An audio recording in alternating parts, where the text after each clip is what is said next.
Madam Chair, First Vice President, let me start by saying that clearly the Dutch presidency doesn't attach that much importance to the G7 summit, but I'm glad that the Commission does, and I also do share a lot of what you have, Vice President, said.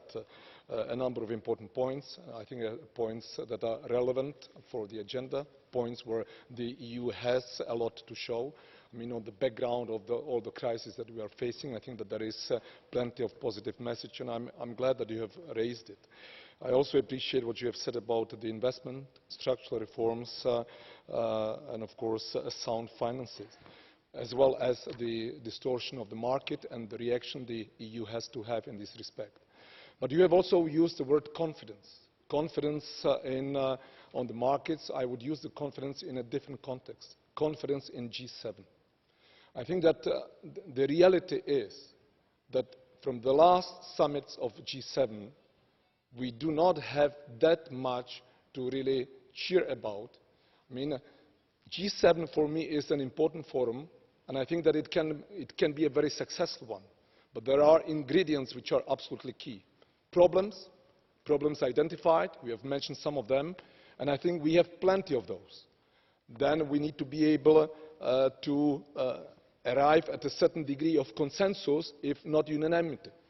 I mean, that seems to be much more problematic, which brings me to the third ingredient, and that it might be key, and that might be an opportunity for the EU, not just on concrete issues, but in general, to take up the leadership. Clearly, what the G7 is lacking in recent years, it is a leadership. And the outcome, the results of the G7 just correspond. That is a reality.